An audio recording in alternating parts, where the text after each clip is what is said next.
My name is Gary Price, and I was married to Gwen, who I thought was the love of my life. We got married right after college because she was pregnant and we were in love. I majored in computer science and business studies while Gwen majored in art and enjoyed having a good time. I'm really smart and Gwen is fun and outgoing. We had 2 children, William and Sarah, and Gwen became a stay-at-home mom while I worked for the government as a systems analyst. I couldn't tell Gwen about my job, but I was doing well and getting promoted. Our love life was great. Gwen was always enthusiastic and willing to try new things, but there were a few things she wasn't comfortable with. We had some disagreements about money too. We had a nice house with a pool, but Gwen wanted more expensive things all the time. She started working to help with the finances, but she kept her paycheck separate from ours, which bothered me. We had some arguments, but eventually Gwen agreed to cut down on her spending. Things seemed to go back to normal, but I could feel that we were growing apart. One night, I told Gwen that we needed to talk and address the issues between us. Gwen, I know things have been tough lately, and we need to talk. We can't continue spending more than we have, especially on things we don't really need, like your expensive car. Do you want to get a divorce? Is this just about money? I thought you were seeing someone else. Gwen started crying and hugged me tightly.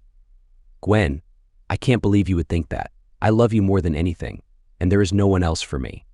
But we need to figure out our finances and stop overspending. Okay, honey. I guess I got carried away. I just felt like all my friends have more than us, and I was trying to keep up. Friendship shouldn't be a competition. We need to be content with what we have. Promise me you'll cut down on your spending? I promise, as long as you promise to understand that I want to keep my friends too. As long as you make an effort to control your spending, we won't have to have this conversation again. We're good. That night, Gwen tried to show me lots of affection, and we got really close to each other. Over the next few months, Gwen stayed true to her promise and took care of her own expenses. It made a big difference for us. At work, I was given a big promotion. Our financial future was looking brighter, and we decided to celebrate. We even planned a vacation to the Cayman Islands. The only problem was that I had to finish a report during the first 2 days of the trip. Once we arrived at the hotel, Gwen went to the pool while I worked. Later, when I took a break and looked down at the pool, I saw Gwen talking to an older couple. She even let the man apply some suntan oil on her back. I felt a little jealous, but decided not to make a big deal out of it. When I went to the pool area, Gwen was alone again. Hi, baby. Decided to take a break from your report? Gwen asked when I reached her.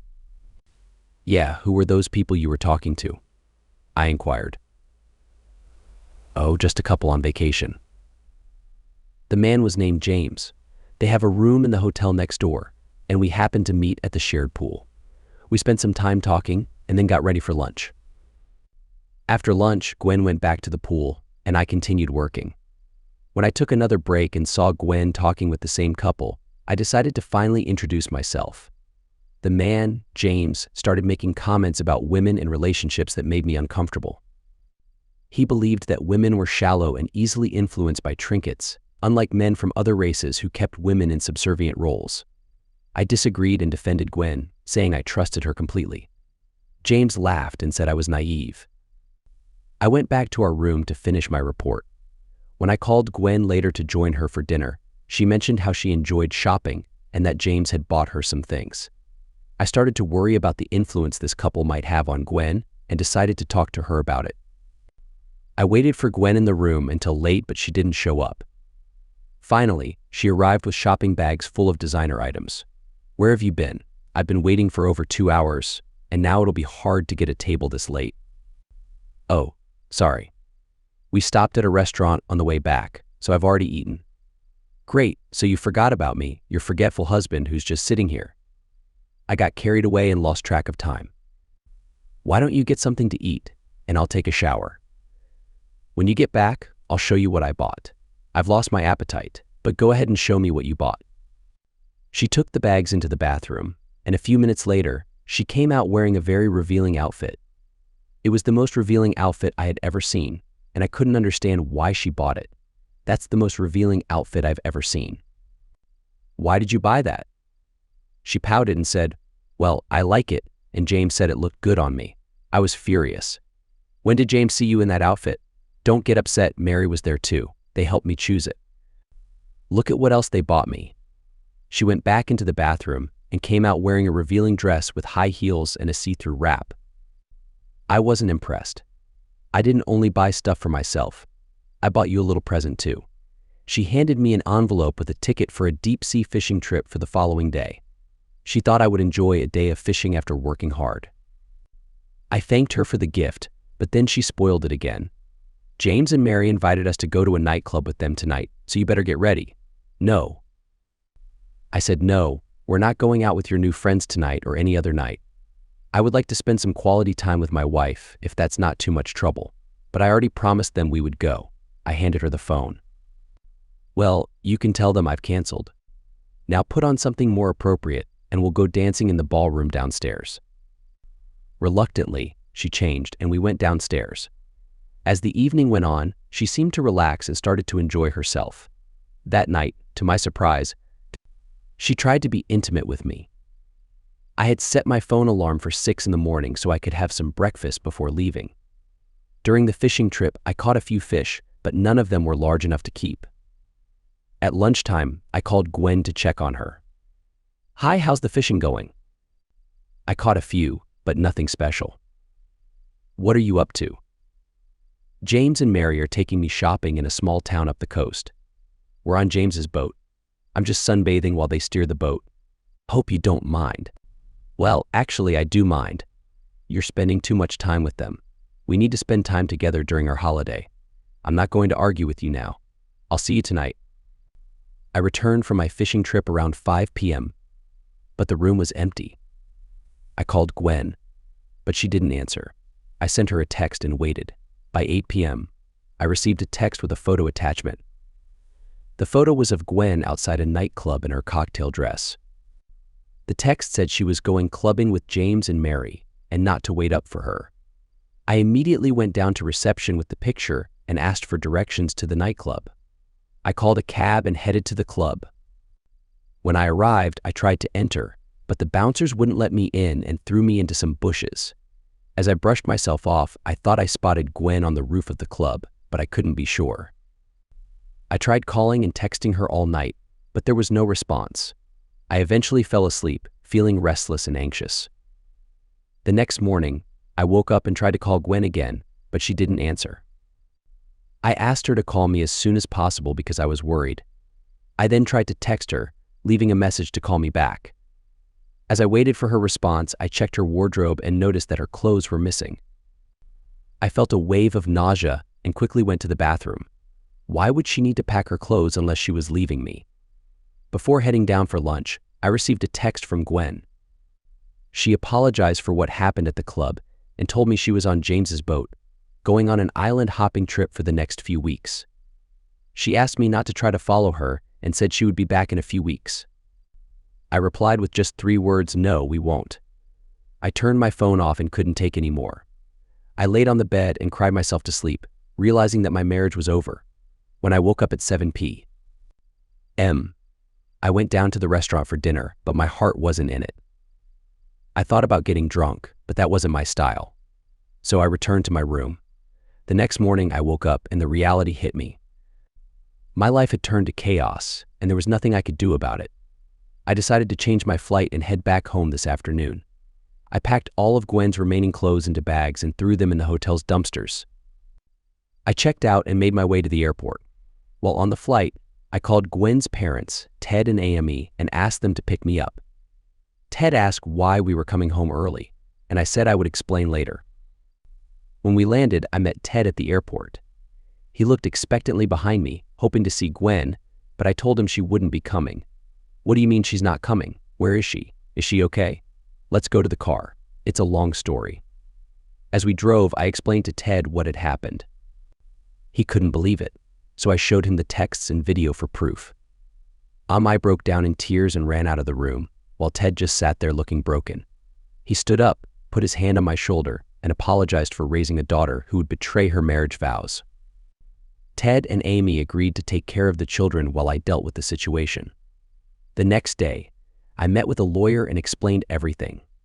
There was no chance of a reconciliation, so I decided to file for divorce on grounds of adultery. I had enough evidence to support my claim. The lawyer explained that she would likely get a 50/50 split and that I would have to pay maintenance for her and the kids. She might even keep the house until the children turned 18. I told him to proceed with the divorce anyway. There was no way I could stay married to someone who had betrayed me like that. Next, I had a meeting with the director at work. I shared everything that had happened, including showing him the video.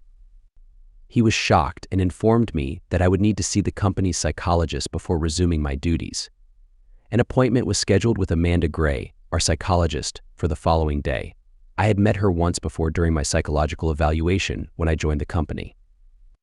She was a few years younger than me, had a model-like figure, an angelic face, and a sharp mind.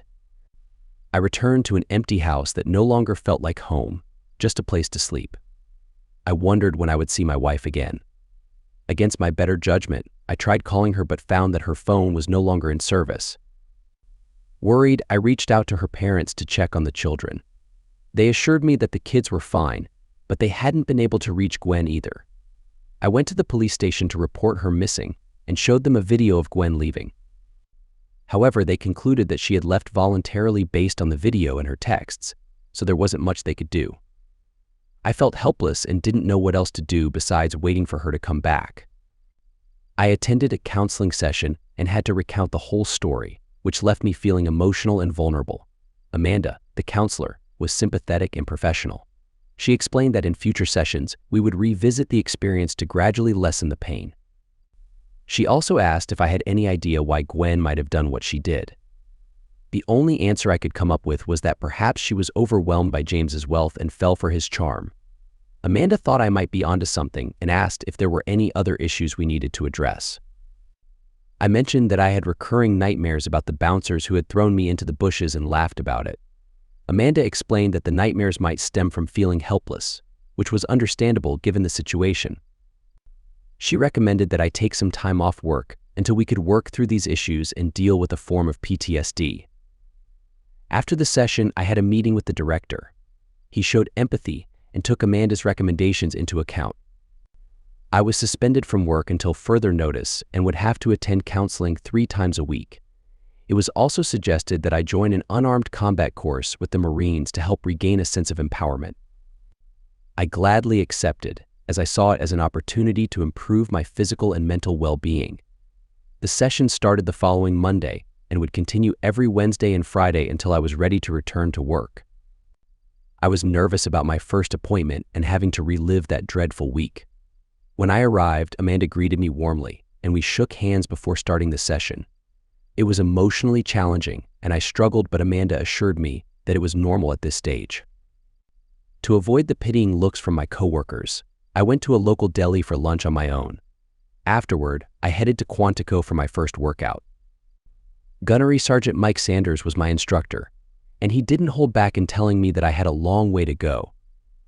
The training regimen included weights, running, swimming, and daily exercises like press-ups, sit-ups, and a 2-mile run. By the end of the day, I was exhausted and hadn't completed the entire workout. That night, I slept soundly without any nightmares. The next morning, I woke up feeling sore and in pain, but I put on my sweats and attempted to run my 2 miles. I had to take several breaks to catch my breath, but at least the soreness had lessened a bit. Determined to get in shape and make progress, I joined a gym. During my session with Amanda the following day, she laughed when I shared the story of my soreness, and we both found some much-needed laughter in that moment. She saw it as a positive start to my recovery, and we continued the session. After 2 months of counseling, I could discuss that terrible week without breaking down, and Amanda was impressed with my progress. I started to look forward to my sessions, including training at Quantico and the workouts at the gym. I had transformed physically, gaining muscle and feeling better about myself. I even made some changes to my appearance, updating my wardrobe and getting a military-inspired haircut. After 3 months, Amanda felt I was ready to return to work, but I still had to see her for weekly sessions. I was a bit disappointed as I had developed feelings for her and wanted to pursue a romantic relationship. She kindly declined my lunch invitation, citing ethical reasons, but suggested that I ask again once our sessions were over. I was elated and couldn't wait for her to pronounce me cured. As time passed, I heard nothing from Gwen and realized that I no longer cared. I consulted my attorney, who advised me to wait a year before filing for desertion instead of pursuing a divorce. At the 4-month mark, Amanda assured me that I no longer needed counseling and asked me out to lunch, which made me incredibly happy. Since I had returned to work, I realized it wasn't practical for the children to stay with their grandparents. So I hired a part-time nanny, Maria, to take care of them while I was at work. I made it a priority to spend time with the kids after school, helping with homework, and going out together on Saturdays. On Sundays, we visited Gwen's parents for dinner. It became clear that the children were struggling without their mother, and their grades began to suffer. I spoke with the principal, who recommended child counseling, and I agreed to it. Amanda and I had been on several dates, but we hadn't taken things further than a goodnight hug. I didn't want to rush anything, as I was gradually falling in love with her and unsure of her feelings. One night, she invited me to her apartment for a nightcap. I wasn't in a hurry since the kids were staying at their grandparents and I didn't have to drive home until the next day.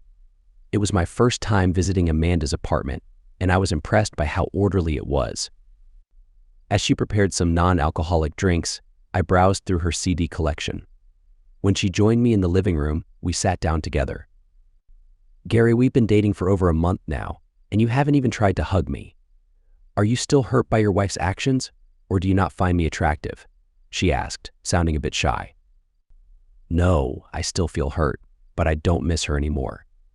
And you are one of the most beautiful women I've ever met. I just didn't want you to think I only wanted a rebound relationship," I replied honestly. "So, when are you going to take me to bed, or do I have to beg?" she said teasingly. In response, I scooped her up into my arms and carried her to the bedroom. She pulled me down for a passionate hug, and we made out like two teenagers for a few minutes, eventually falling asleep peacefully. The next morning, Amanda prepared a delicious breakfast.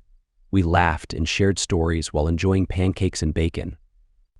We avoided discussing what had happened the night before, focusing on the present and enjoying each other's company. Amanda mentioned that if I were to stay with her again that night, we'd need to go grocery shopping.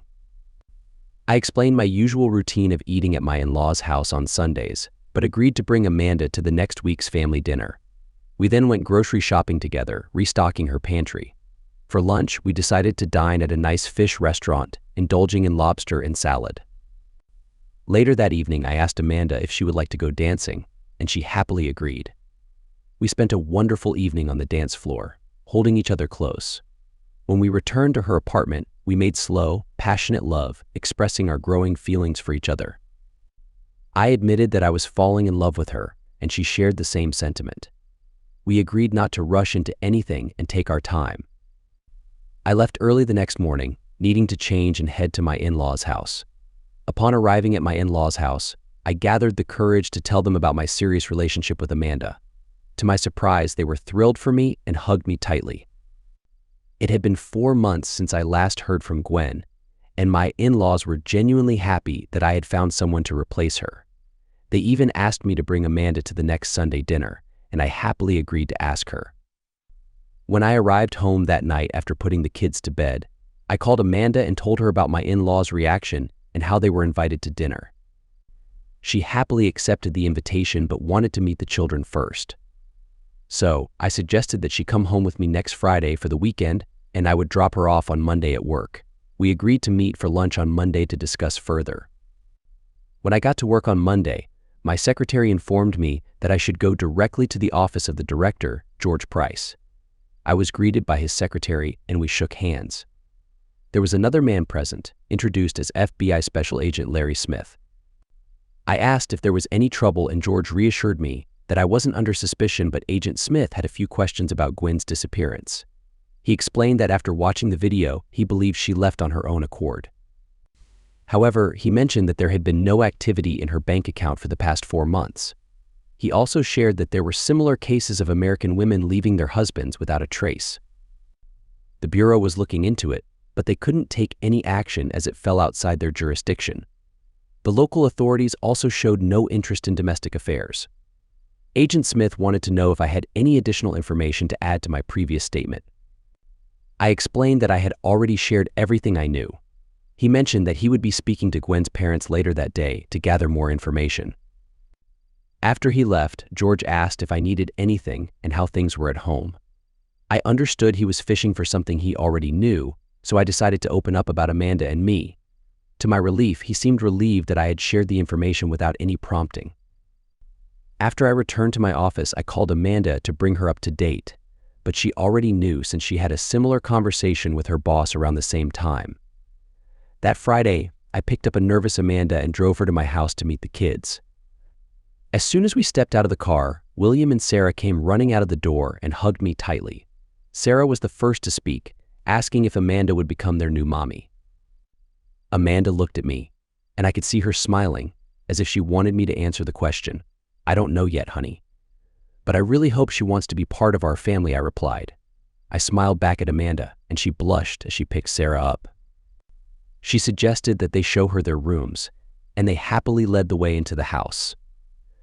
Maria greeted us and mentioned that she had prepared something special for dinner since I had informed her about bringing a guest home. I thanked her for going the extra mile and insisted that she join us for dinner. As I set the table, Amanda and the children returned and excitedly talked about their great rooms and how well organized they were. I noticed Maria avoiding my gaze, and I had a feeling she had tidied up the bedrooms.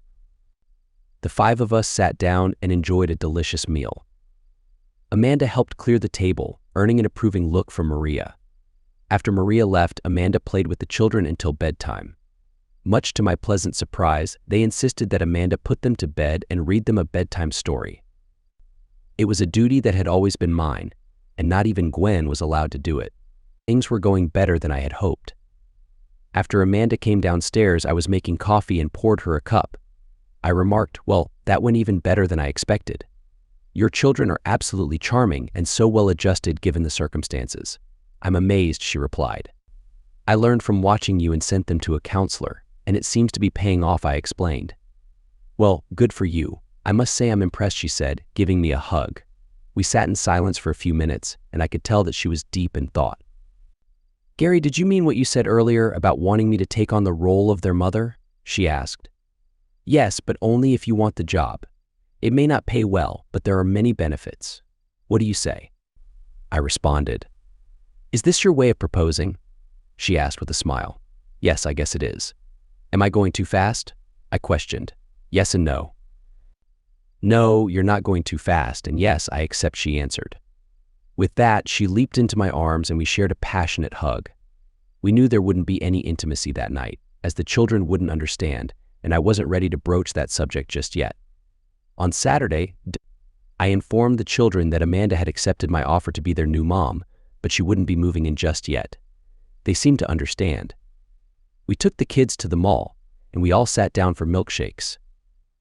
The kids bombarded Amanda with questions, and she did her best to answer them. We spent the rest of the morning looking for engagement rings and finally settled on a beautiful diamond solitaire. Sarah was thrilled by everything, but William couldn't understand why it was such a big deal. Since the kids had been well behaved, we asked them where they wanted to have lunch, and we ended up at Pizza Hut. The rest of the day was spent shopping for the kids' necessities: new shoes, sports equipment, and clothes. We also managed to buy groceries for dinner, although the children were not as excited about that. That evening, Amanda cooked a delicious lasagna with garlic bread. The children and I helped to clean up, and Maria smiled approvingly at Amanda. Once Maria left for the night, she always took a cab to and from work. Amanda played with the children until their bedtime. She read them another story, a duty that was once exclusively mine. It seemed that everything was going better than we could have hoped for. After Amanda finished putting the kids to bed, she joined me as I made another cup of coffee. We sat together, cuddling and enjoying each other's company. I noticed her looking around the room, particularly at Gwen and my wedding photograph. I explained that I kept the photos out because I didn't want to erase Gwen from the children's lives completely. Amanda thought it was a wonderful idea since their mother could return at any time. Eventually, we called it a night and went to our separate bedrooms. On Sunday morning, Amanda was already cooking breakfast while the kids watched TV. As I entered the kitchen, I embraced her and hugged her. She shivered and playfully warned me, "If the children weren't here, you would pay for that." She then squeezed my hand and revealed her nervousness, mentioning that we were going to see my in-laws after breakfast. It would be the first time they met their daughter's replacement. I hadn't thought about it in that way, and now I was nervous too. However, I reassured Amanda that knowing my in-laws, it would probably be okay. After breakfast, we all got into my car and drove to my in-laws' place. Ted and Amy greeted us outside, and I introduced Amanda to them. We all went inside, and Amy noticed Amanda's ring and asked when it happened. I blushed and answered, "Yesterday." "Is there a problem?" Amy looked at Ted and replied, "As long as she treats you better than Gwen did, there won't be. But if she ever hurts you, she'll have us to deal with." Amanda rushed into Amy's arms, tears streaming down her face. "You don't need to worry about that. I could never hurt Gary. I love him too much. And thank you for being so welcoming. I wasn't sure how this meeting would go." Ted walked over to Amanda and hugged her. "Welcome to the family. We think of Gary as our son, and now we have a daughter too." Our day with my in-laws ended with us putting the sleeping children in their car seats and bidding goodbye to 2 happy grandparents. We continued sleeping in separate beds for the sake of the children. The next morning, we woke up early and prepared for work. Maria made breakfast, and after saying goodbye to the children, Amanda and I left for our respective workplaces. I dropped Amanda off at her apartment to pick up her car before heading to work. We saw each other every day for lunch, and sometimes we would go back to her apartment for some quality time together. Ted and Amy would take care of the children on Friday nights, allowing us to go dancing and spend a passionate night at Amanda's place. On Saturdays, we would pick up the kids and spend the day together. Sundays were reserved for visiting my in-laws. And so, our lives continued in this loving and fulfilling way. After Gwen had been gone for a year, I separated from her because she left without saying goodbye, and I was granted sole custody of the children. Amanda and I decided on a wedding date for the upcoming spring. Amanda and AMI took charge of all the wedding preparations and planning. Ted advised me early on to let them handle everything and not get involved. Since my parents passed away when I was young and my aunt raised me, I didn't have many relatives to invite. Amanda had an older sister who she hadn't seen in 10 years and didn't respond to our invitation, so it seemed unlikely that she would attend. We did invite most of the people who attended mine and Gwen's wedding, as both Amy and Ted believed that we were now a family. I could see the tears welling up in Ted's eyes when Amanda asked him to walk her down the aisle, and Amy couldn't help but cry when asked to be her matron of honor. I asked William to be my best man, and Ted explained his responsibilities to him. Sarah was chosen as a bridesmaid and helped pick out her dress. It had been almost 2 years since Ted walked Amanda down the aisle and gave her away to me, and there wasn't a dry eye in the church. The reception was a grand celebration, but since we only invited 25 people, it wasn't too extravagant. For our honeymoon, we went to the Bahamas. We spent 14 days enjoying the sun, sea, and sand and focusing on each other. When we returned home, tanned and content, we were ready to fully embrace married life. Gwen was merely a distant memory. 6 months later, Amanda approached me and said those dreaded words. "Honey, we need to have a discussion." Feeling a heavy weight in my heart, I sat down with her, trying to hold back tears. "What is it that you want to talk about? I thought we were happy." I could see the concern on Amanda's face, and she quickly rushed into my arms. "Oh, darling, I'm sorry if I gave you the wrong impression. There's nothing wrong, and we are very happy. I love you more than words can express. We need to talk because I'm pregnant, and we're expecting twins. We need a bigger house." Relief washed over me, and I pulled her in for a deep, lingering hug. I was overjoyed. We immediately started searching for a new home. With our combined income and 50% of the equity from our current house, I entrusted the other half to Ted in case Gwen ever returned. We had enough to purchase a lovely 5-bedroom house with a granny annex and pool not too far from where we currently lived. The house needed some remodeling because it had belonged to a former criminal, and the FBI had stripped it while searching for hidden money. 2 weeks before Amanda gave birth to Jason Edward Price and Wendy Amelia Price, we moved into our new home. We named our children after Gwen's parents, and they were thrilled. Amanda decided that she wanted to be a stay-at-home mom until the kids started school. We kept Maria on staff to help lighten the workload. For the next 3 years, everything was as wonderful as it could be, or so I thought. One morning, I arrived at work and was instructed to go directly to the director's office. Inside, standing next to the director, was a man in a standard FBI suit. He introduced himself as Special Agent in Charge Frank Grimes. We shook hands, and he asked me to take a seat. Once we were all settled, he began to speak. "Gary, may I call you Gary?" "Sure, if I can call you Frank." "Now that that's settled, I want to assure you that you're not in any kind of trouble. The recording of this interview is only for reference purposes. Would you mind if we recorded our conversation?" "As long as I can have a copy, I don't see a problem with that." "Great. First, let me assure you that your wife's recent contact with you has nothing to do with any legal matters. She is currently in protective custody at a secure location after being rescued 3 days ago. She has expressed a desire to see you. While she doesn't have the right to see you, she does have the right to see her children. The agent in charge thought it would be best if you saw her first. I understand why you are hesitant, but she has a compelling story as to why she never reached out to you over the past 5 years. Gwen's story told by Gwen. I was thrilled about our trip to the Cayman Islands and kept packing and repacking my suitcase until I felt satisfied. However, the day before we were set to leave, Gary informed me that he had an important report to finish and it would take up our first 2 days. To say I was disappointed would be an understatement. That night when he reached out for me, I turned over and moved to the edge of the bed. He wasn't going to get any intimacy from me anytime soon. We arrived at the hotel, unpacked, and took a walk along the beach. Later that evening, we went dancing, and I felt guilty about denying Gary intimacy the night before. So when we returned to our room, we quickly showered and made up for the previous night. The next morning, while Gary worked on his report, I decided to go sunbathing by the pool. I had been lying there for about an hour when a couple sat down next to me on a lounger and struck up a conversation. It was just casual small talk. They were married, and the husband had retired early as a millionaire and visited the island every year. His name was James, and her name was Mary. As my back started to get a little burned, I took out my sunscreen. Mary jokingly asked James to be a gentleman and apply it for me. Since James' wife was present, I didn't see any harm in it, so I handed him the bottle. As he massaged the sunscreen onto my back, Mary asked if I had gone shopping yet. I explained that we had just arrived and Gary had to work for a couple of days.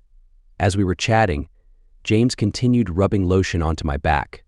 I felt his fingers slide down my sides and lightly brushed the sides of my chest.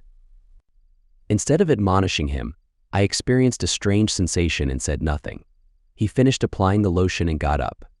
Mary mentioned that she had to go back to their apartment to grab her hat and asked if I wanted to change and go shopping with her for the rest of the morning. I agreed, and we arranged to meet back at the front of the hotel in 45 minutes. Mary left, and as I was about to go up to our room, Gary arrived, saying he needed a break from his report.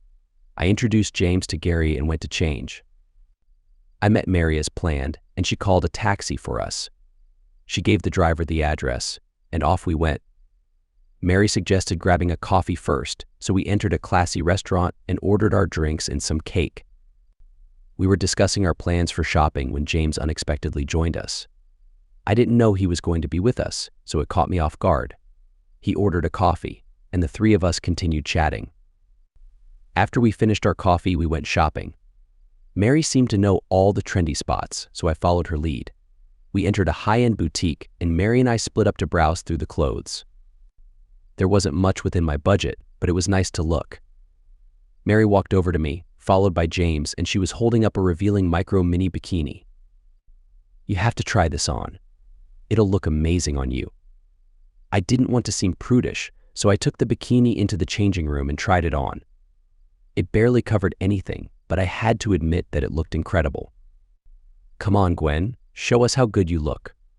So I stepped out in front of James and Mary, feeling a bit shy since the bikini showed almost as much as being nude. I stood there self-consciously and did a little twirl. James spoke up, saying, "You look stunning. This is our gift to you." I didn't bother to argue and threw my arms around him, giving him a peck on the cheek. Then I went back into the changing room to change. As I looked at myself in the mirror, James unexpectedly entered the room. I was a little surprised that Mary had allowed him to come in, but I didn't feel overly concerned. He complimented how good I looked in the bikini. Then he quickly left. I stood there, wondering if I had imagined it. I quickly changed and left the changing room. Mary was waiting there with James, and they both had smiles on their faces as if sharing a secret joke.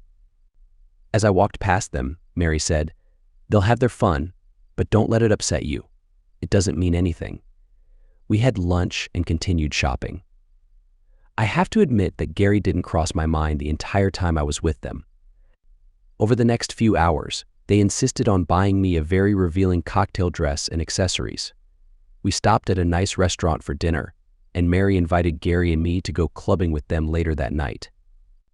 I accepted their invitation and looked forward to the evening. Mary suggested we go back to their apartment so I could try on all my new clothes for them. On the way back, Mary mentioned that we should also get something for Gary, and I suggested a day of game fishing. James bought him a ticket for the next day. When we arrived at their apartment, I went into one of the bedrooms to change. While I was there, I calculated how much they had spent on me, and the total came close to $4,000. I went back into the lounge area and showed them my new outfit. They both came over and made some adjustments until they were happy with how I looked. Mary said, "You look incredible. Gary is going to love seeing you in that." I headed back into the bedroom to change, and as I was taking off my new dress, James walked in and stood there watching me. I wasn't too worried since Mary was outside, and he had already seen me in my bikini, which showed more skin. He gently turned me around to face him. "Do you like the things we bought you today?" he asked. "Oh yes, they're wonderful." "I don't know how to thank you," I replied. "I can think of a way, and if you show your gratitude, there may be more gifts tomorrow," he whispered. Mary was waiting there, and I couldn't bring myself to look her in the eye. She lifted my face and assured me that it was just James's way, and that she didn't mind. Feeling ashamed, I returned to our hotel room. What had I done? When I entered our room, Gary was waiting for me and asked why I was so late. We would miss dinner. I had forgotten that Gary hadn't eaten anything, and once again, guilt washed over me. I showed him my new outfit, but he didn't seem impressed. I even gave him his fishing ticket, but he remained angry. He became even more upset when I mentioned our plans to go out with James and Mary later. He flatly refused, claiming that this was our night, and I was forced to cancel with Mary. We ended up going out dancing and had a great time. When we returned to our room, I tried to make up for my guilt by being intimate with him. The next morning, Gary had already gone fishing, and I didn't expect to see him until the evening. Mary called me and asked if I wanted to take a trip up the coast to another resort, and I agreed. She also suggested that I bring my new bikini and outfit. We arranged to meet outside the hotel in an hour. We headed to James's boat and set off. I was full of excitement, wondering what gifts they would buy me today and what I would need to do to earn them. I couldn't deny to myself that I had become another person's plaything in exchange for expensive gifts, and at some point he would want something more intimate, and I didn't object. When we left the marina, Mary suggested that we change into our bikinis and catch some sun. Mary took off her top and told me to do the same, so I did. I felt a little mischievous lounging, almost wearing nothing in front of James and Mary. A short while later, Gary called me on my cell phone and asked what we were doing. I explained our trip to another part of the island, and he became angry, demanding that I stop spending time with James and Mary. I responded by saying that I would do what I wanted and that I would see him later, as we had agreed the previous night. I said this without remembering that we had agreed on anything. Mary then showed me a video of me being intimate with someone else and threatened to send it to Gary if I didn't agree to accompany them, so I reluctantly complied. She instructed me to send a text to Gary, which she had already written, and so I did. As I was sending the text, James pushed me down onto the deck and took advantage of me. When I finished texting Gary, and James had fulfilled his desires. Both Mary and James found this amusing, but there was no laughter on my part. I could only hope that I could salvage my marriage when I returned home. I went to my cabin and noticed that my suitcase was by my bed. It turned out that when Mary had gone to run some errands while James was intimate with me, she had taken my room key card. When she let herself into our room, she packed a suitcase for me and brought it on board. For the next 2 weeks, we went island hopping, but it wasn't the type of adventure I had imagined, and I had no idea where we were most of the time. At each stop, I would be confined to my cabin while they explored the islands, only being let out when we set sail again. In between stops, James would engage in intimate acts with me whenever he pleased. I was no longer treated as a friend, but more like a slave for their pleasure. Mary even taught me how to get close to a woman. I won't pretend that I didn't enjoy the encounters because I did, but I believe it was because they were putting something in my drinks. One morning, Mary called me up to the deck and pointed to a float plane approaching our location. It made a landing a short distance away. James lowered the skiff and went to meet the aircraft. A man entered the skiff, and they both returned. When they boarded the boat, James introduced the man as Raphael, but he told me to call him Raph. Mary made some drinks, and we sat in the stern watching as James and Raph conversed. After about half an hour, they joined us. James had a look of satisfaction on his face, while Raph stared at me with intense desire, making me feel extremely nervous. Mary told Raph that he could have me and use their bedroom. I was too stunned to even protest when Raph took my hand and led me away. "You belong to me now. I have paid James a large sum of money for you, which you will earn back from me in no time. Now, pretend to be deeply in love with me, as your life depends on it, which it actually does. If you please me, you will live. If not, there are consequences. Now, fulfill your obligations." My journey began by catering to his desires and engaging in various acts to please him. Raph seemed satisfied and finished, even trying something new for me. Oh, how I missed Gary. Why didn't I listen to him? I may never see him or my children again. Raph pulled me up to the deck and conversed with James. This one is quite talented and will only become even better after training. Now, take us to the plane. The payment has been transferred to your account, so go and find us more individuals like her. As I was entering the skiff, Mary stopped me to inform me that all my belongings were packed, except for the jewelry that would be used for their next customer. We took off and headed away from their boat. We made 2 stops for fuel, but stayed in the plane. We also switched pilots twice. I had no idea where we were going and found myself sleeping often, suspecting the use of drugs. Eventually, we landed at a private airfield and were greeted by 2 men driving identical SUVs. Our luggage was loaded into one vehicle, and Raph and I got into the other. We drove for about an hour to a small marina, where we then transferred to a large yacht. About 2 hours later, we arrived at a small island and docked at a pier guarded by armed individuals. We were then loaded into 2 jeeps and driven along the only road on the island, surrounded by what seemed like jungle. A building came into view, initially appearing to be a villa, but it became apparent that it was more like a small hotel with a helicopter landing pad. Armed guards patrolled the grounds, and we entered through a gated entrance. We stopped in front of the main building and entered. We walked through a short corridor into a large atrium surrounded by separate areas with curtains, where I believed huge beds could be seen. A tall and attractive woman approached us and greeted Raph with a hug. "I assume this is the new addition," she asked. "Her name is Gwen, and she is quite skilled. Take her to her room and explain her responsibilities and the rules," Raph replied. The woman instructed me to follow her, and we climbed a winding staircase to a landing overlooking the atrium. We continued along a short corridor to a room marked Celeste. "This is your room, and this is your new name. I advise you to forget your past and embrace your new future. You will be much happier this way," she said. She led me into the room, which I noticed had no lock on the door. It resembled an upscale hotel room, complete with a shower and bathroom area and a balcony overlooking the sea. There was also a walk-in closet and a large hot tub. My suitcase was placed on the bed, which was spacious enough for multiple people. "My name is Rhonda. You may address me as madam or mistress. You may not engage in conversation with any man unless he speaks to you first, and you will address him as sir. The only men you may converse with are the servants, who will be dressed in white. You may also communicate with your handlers, who will be women and wear name tags on their left chest. You will address them as Mom." "Do you understand?" Rhonda explained. "Yes, madam," I replied. "Well done. You're not as unintelligent as you appear. You must understand that you are no longer Mrs. Price. You lost that title when you engaged in relations with James. You betrayed your husband, children, and marriage for a meager sum of money. Essentially, you are just a purchased woman. You didn't deserve what you had, and now you have lost it all for financial gain and selfishness. Your husband is better off without you, so forget about him and your children. They will likely be raised by your next husband's wife, ensuring a better life for them than having a cheating mother. Your responsibilities are simple. You will engage in relations with anyone we instruct you to, and you will ensure they're fun.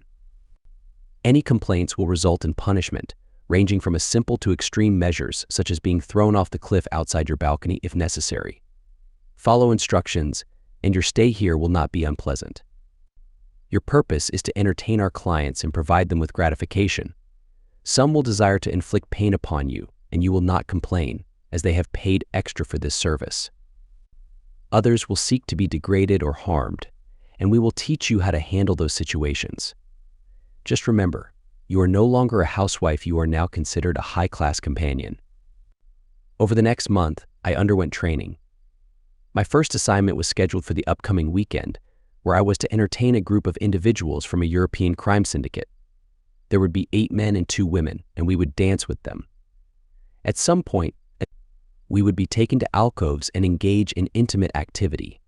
Afterward, we would shower and clean up, returning to the party until its conclusion. Then, we would accompany 1 or 2 individuals back to our rooms for the night. We averaged about 3 parties per month and had single clients 2 to 3 times a week. I learned from other girls that James was not the only supplier of women, there were at least 2 others. 3 of the girls I spoke to were supplied by Mary and James, each lured away from their husbands while on vacation with promises of clothing and jewelry. A couple of times a year, we hosted large parties for drug lords from major cartels. These events usually included 5 or 6 cartel bosses, accompanied by their lieutenants and bodyguards, along with their top distributors. A total of around 50 guests to satisfy. I had been at the brothel for almost 5 years, and this weekend was set to be one of the cartel parties. For the past 2 gatherings, a particularly unpleasant cartel boss, Sanchez, had requested my presence solely for the entire weekend. The last time I entertained him, he physically harmed me, resulting in broken ribs and a week in the infirmary. Rhonda informed me that he once again requested me and that I would need to ensure his satisfaction. On the first night, he shared my company with another girl, and it wasn't as bad. However, the next morning, Rhonda revealed that he had purchased me for a substantial sum of money, and I was to leave the next day. I considered drastic measures, but fear held me back. I confided in one of the girls who had become a friend, informing her of my impending fate. She burst into tears, and when I asked her why, she explained that he had purchased other girls before, but only kept them for a few months. When he grew tired of them, he sold them to a brothel in Mexico. That night, as we went to bed, he claimed ownership of me and stated that I would be a busy woman from now on. I lay there in his arms, waiting for him to fall asleep. Once he started to snore, I moved as far away from him as possible and let the tears flow. Oh, how I wished I could turn back time and be with my loving husband and children again. As I lay there, feeling sorry for myself, I heard sounds of chaos. Gunfire echoed through the air, accompanied by shouting and running. Sanchez swiftly got out of bed, seeking his gun in a panic. Suddenly, the door burst open, and 2 individuals dressed in black stormed into the room. One injected a syringe into Sanchez's arm, causing him to collapse. They proceeded to restrain him with zip ties. The other person announced that the room was clear and placed a red sticker on the door. They then approached me, zip-tying my hands and instructing me to stay put. Terrified, I sat there, waiting. A man later entered the room and requested my identity. After confirming who I was, he left. A uniformed woman came to see me and removed the restraints, telling me to get dressed. She escorted me downstairs, where the other girls were gathered. There was blood on the floor and walls, but thankfully, no bodies. Among the girls stood Rhonda, and I walked up to her and struck her in the face. One of our saviors pulled me away as I began kicking her. She does not belong with us, she was one of our captors, one of them explained. The woman asked if I was sure, and after all of us confirmed, Rhonda was zip-tied and taken away. After being debriefed in England, I was sent to the United States and underwent further debriefing at FBI headquarters. That is where I currently sit, having been informed that my ex-husband has remarried and his wife is now raising my children. I have requested to see him and my children, awaiting a response. And this brings us back to my interview with Special Agent Frank Grimes. Frank proceeded to share Gwen's story with me. It was truly heartbreaking, and I couldn't help but feel some sympathy for her. However, I believe that she brought much of it upon herself and received what she deserved. Despite that, we both needed closure, so I agreed to see her. All right, I'll see her, although I don't think it will accomplish much. As for her seeing the children, we'll have to see about that, I told Frank. I was led into an empty office where Gwen awaited. It was evident that she was nervous, so I initiated the conversation. "Hello, Gwen. How have you been?" I asked. "Hello, Gary. It's been a long time, and you look good. I see you've changed your hairstyle, and it suits you. As for how I've been, it could be better.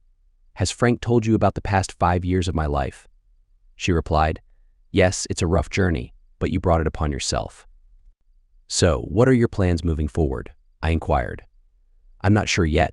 I have no money and no place to live. They are putting me up in a hotel for now.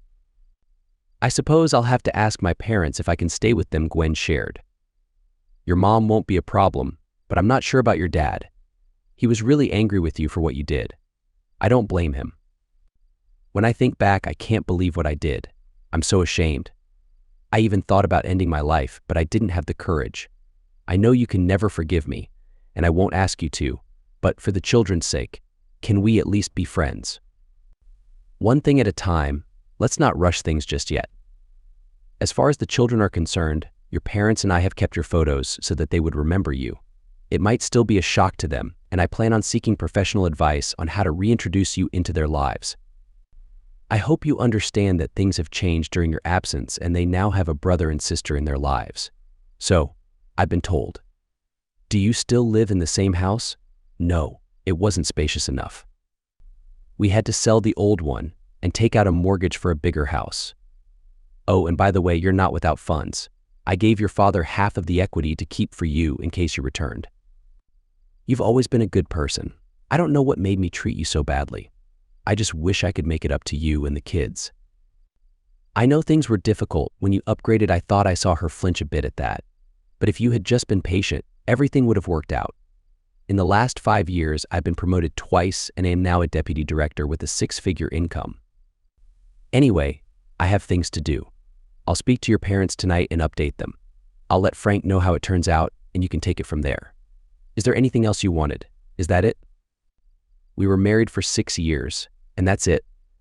I make one small mistake which I have paid for dearly, and you just throw everything away. You jerk, I deserve better than this. You owe me.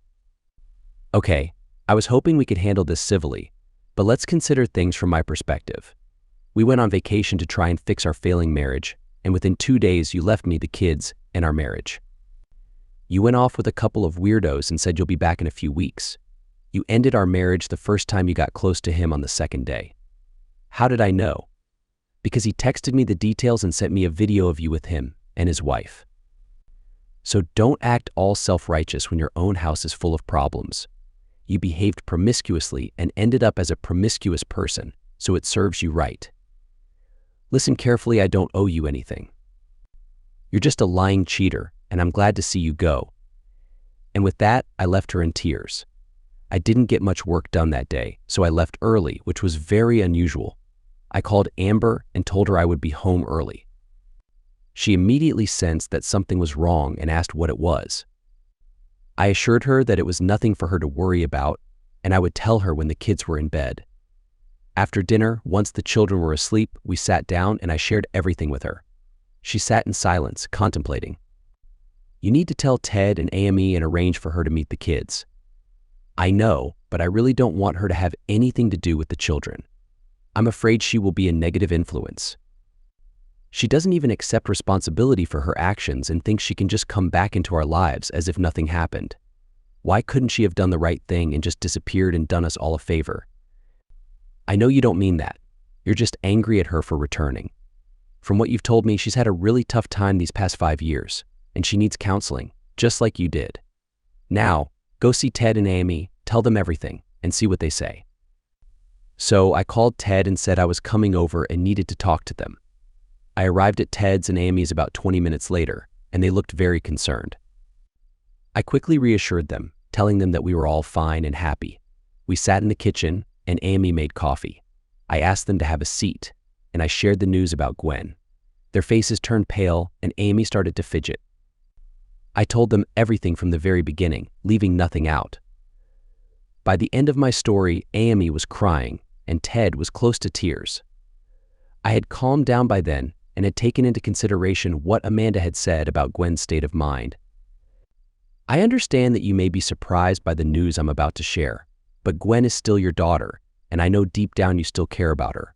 Since she doesn't have a place to live right now, I thought it would be nice if you could take her in until she gets settled.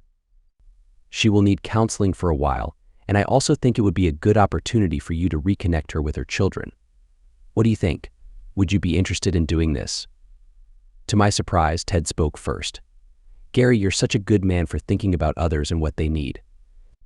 We're still puzzled as to why Gwen did what she did to you, but you're right. We still love her and would love to have her back while she recovers. And I think this would be the perfect place for her to reunite with her children. When will all this happen? I don't want to be in the middle of this, so I'll give you Frank's number, and you can sort it out with him. If there's anything I can do to help make this smoother, just let me know. After giving them Frank's number, I left. When I returned home, Amanda was waiting for me and asked how it went.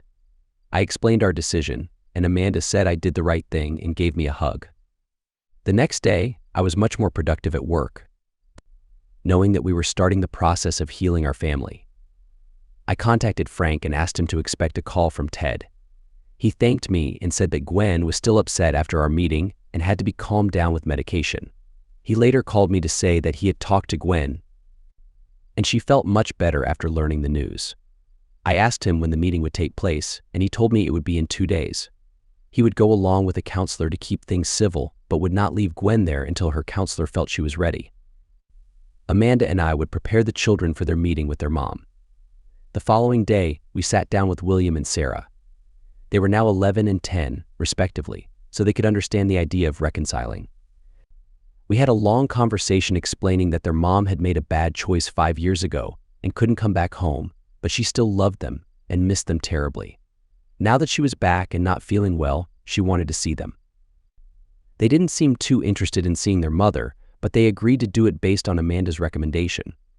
Frank called me to let me know how the meeting with Gwen's parents went. He said that after a hesitant start, there were a lot of tears and hugs. Gwen asked for forgiveness, and they all parted ways on good terms. Gwen's counselor said that it went better than expected and was a significant step forward, but she wanted to have at least 2 more meetings before involving the children. After 3 more meetings, Gwen moved back into her old room at her parents' place. A month later, the counselor said it was time for Gwen to meet her children. Amanda and I were dreading this meeting because only I was invited to attend, but the children also wanted Amanda with them. When Gwen's counselor found out about this, she asked Gwen if it would be okay since the children had become attached to Amanda as a mother figure. Gwen reluctantly agreed, and the meeting was scheduled for the following Sunday, with a special dinner prepared by Amy. On Sunday morning, we all got into Amanda's minivan and set off. The children were quieter than usual, and the atmosphere in the van was solemn. We had left Jason and Wendy with a neighbor who babysat for us. As we arrived, Sarah started to cry and said she wanted to go home. It took Amanda a couple of minutes to calm her down. Ted was waiting at the door and welcomed us inside, mentioning that Gwen and Amy were waiting for us in the living room. When we entered, the children rushed over to Amy for their usual hug. I could see that both Amy and Gwen had been crying. AMI spoke first. Children, this is your mother. She has been away for a long time and has missed you very much. Go and say hello. The children hid behind Amanda and peeked out, hesitant to approach. Amanda encouraged them, saying, "We talked about this. There's nothing to be afraid of. Go and say hello. She won't do anything." Amanda then took the children's hands and walked them over to Gwen. She let go of their hands and Gwen offered her hand for a shake. The children were still cautious but shook Gwen's hand and said hello. I saw a tear escape from Gwen's eye and slowly roll down her cheek. Then Sarah, in a surprisingly mature manner, spoke up. "I don't remember you at all. I've seen your picture at home and here, and Dad tells us that you love us. So why did you leave and break my daddy's heart? He was ill for a long time, and only Mom could make him better. Where were you?" Amanda, Ami, Ted, and I were all taken aback by Sarah's outburst, and I thought Gwen might break down. However, her counselor had prepared her for this. Gwen dabbed her eyes and answered, "I'm sorry I wasn't here for you and your dad. I made a terrible mistake and couldn't put it right. I have paid for that mistake 1,000 times over and missed you both every day. Now I'm back and I hope you will, and everybody I hurt can forgive me. I'll try to make it up to you in any way I can if you will just give me a chance." As the day went on, William started to warm up to Gwen, and even Sarah seemed less hostile but never moved far from Amanda. After dinner, Gwen sat on the sofa and invited the children to sit with her. They both looked at Amanda for permission before taking a seat on either side of her. They sat talking for most of the afternoon, as Gwen wanted to know all about their school and what they were interested in. When they tried to describe their rooms, Gwen looked over at us and said she would like to see them someday. I wasn't quite ready for that yet, but Amanda thought it was a great idea and said so. By the time we left Gwen, and the children were getting along very well. After picking up Jason and Wendy, we went home and put the children to bed. Now that you've met Gwen, what do you think? I think she's a very troubled woman, but is genuinely sorry for her actions and obviously loves the children, and she still loves you. Nonsense. If she loved me so much, why did she dump me like that? I don't think even she knows that, but I do know she regrets it more than anything and is desperate to make amends. We discussed the day some more, then went to bed.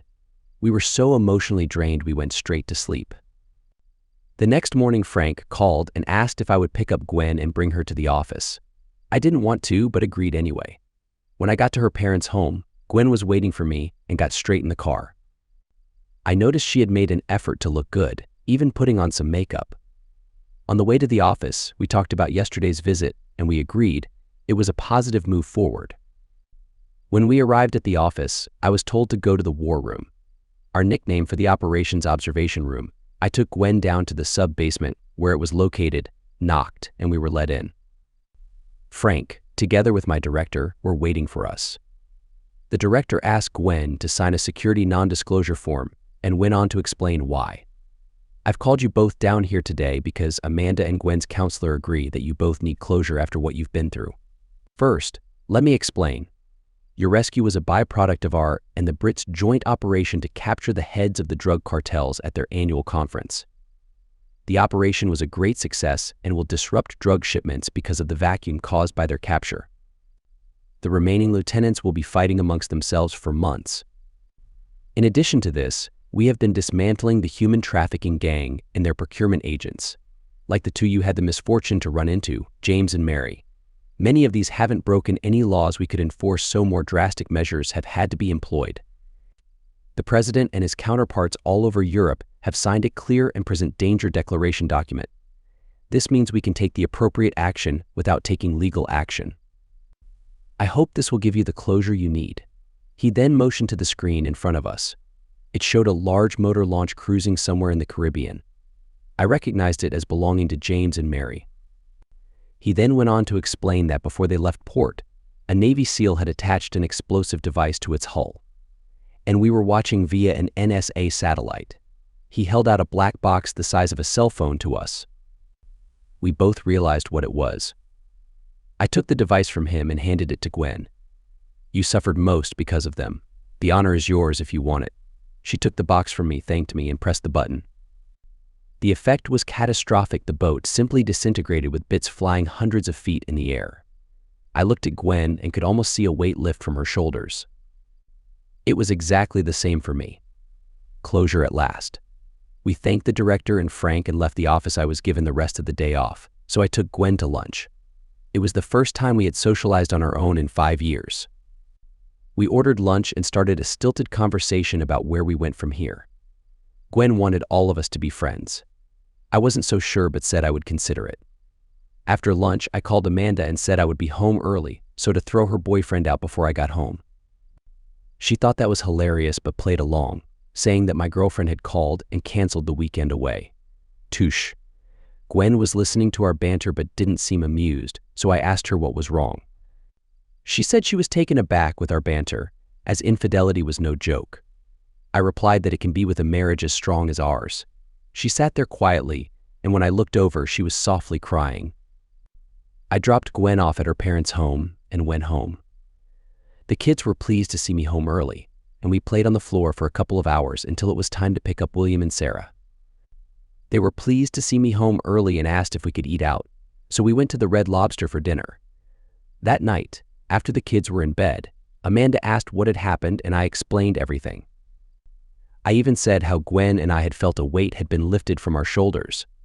Amanda seemed pleased and explained that we at last had some closure and things would be better with Gwen from now on.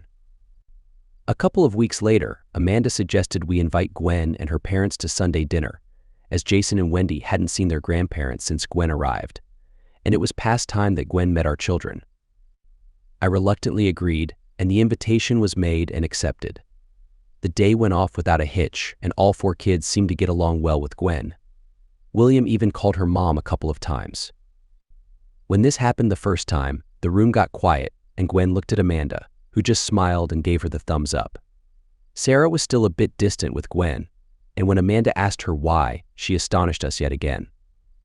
If I call her mom and start loving her again, what happens if she dumps us again? I looked at Sarah and saw tears rolling down her face. I think they were tears of shame. Amanda came to the rescue, saying that was a long time ago and her mom had learned a lot since then and would never do that again. She then did a typical Amanda thing. She went over to Gwen and gave her a hug and said, "Welcome to the family." I don't think there was an adult with dry eyes in the room. Gwen's parents weren't well off but were comfortable with no money worries, but Gwen decided she needed a job. Her qualifications were out of date, so she enrolled in community college to qualify as a real estate agent. The course was for 2 years. As Amanda and I were now quite affluent, we bought Gwen a second-hand Toyota Corolla and gave it to her from the 4 children for her birthday. And yes, more tears from all present. Our extended family became closer each week. Gwen was now a regular visitor at our home, and I would often come home to find that she was staying for dinner. She even slept over a couple of times. All animosity has been forgotten, and Gwen has been accepted as one of the family. She even babysits for us when we go out. Life is good. Epilogue: it's been 10 years since Gwen came back into our life. Sadly, her parents passed 2 years ago within a month of each other, one from cancer, the other from a broken heart. Official diagnosis: heart failure. Gwen now owns her parents' house, and with the money they left her, she is doing well. She works at a real estate office and spends most of her spare time with us. She and Amanda became best friends and go on spa weekends into the theater, and I babysit. I don't like the theater. To the best of my knowledge, Gwen never dates, nor is she interested in doing so. Amanda says it's because of her memories of being a captive prostitute. She still has nightmares. I think she got what she deserved, but it has made her a better person, and I have finally forgiven her. Amanda says that makes me a better person. In the end, only time will tell.